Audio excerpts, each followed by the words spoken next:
So டாபிக்கலா நிறைய மருந்துகள் இருக்கு. ஸோ காமனா வெளியில கிடைக்கிறது மார்க்கெட்ல என்ன அப்படின்னு பாத்தீங்கன்னா சைப்ரஸ் ஆயில் அப்படின்னு இருக்கு. ஸோ அந்த ஆயில எப்பயுமே வெரிகோஸ் வெயின் இருக்கிறதுல தயவு செய்து மசாஜ் பண்ணாதீங்க. அது வெயின்ஸை டேமேஜ் பண்ணிடும், புண்கள் வர வாய்ப்பு இருக்கு.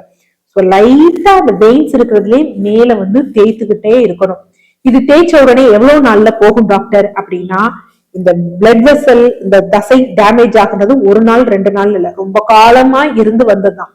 பட் நம்ம ஸ்லோவா பண்ண பண்ண நல்ல இம்ப்ரூவ்மெண்ட்ஸ் இருக்கும். சர்ஜரி பண்றதுனால திருப்பி வரக்கூடிய வாய்ப்புகள் தான் அதிகம். வந்தவர்களும் நிறைய பேர் இருக்கிறாங்க. ஸோ அதனால நம்ம லைஃப் ஸ்டைல நம்ம சேஞ்சஸ கொண்டு வரணும். ரொம்ப நேரம் நின்றுதான் நான் வேலை செய்யணும், என் பொழப்பு அப்படிதான் இருக்குங்கிறவங்க வேலை செய்யற நேரம் மற்றும் மருத்துவரின் ஆலோசனையின் பேர்ல அந்த குறைந்த காலபட்சத்துல ஸ்டாக்கிங்ஸ் போடணும். ஆனா அதை ரிமூவ் பண்ண உடனே திருப்பி எக்ஸசைஸ் பண்ணிடணும். ரிமூவ் பண்ணிட்டு திருப்பி வேலையை செஞ்சுட்டு இருந்தோம் அப்படின்னா அதுவும் நமக்கு பாதிப்பை ஏற்படுத்தும். வெரிகோஸ் வெயின் பயப்பட வேண்டிய அவசியம் தேவையில்லை. ஆனா விழிப்புணர்வோட நம்ம செயல்பட்டோம்னா பாதிப்பு இல்லை.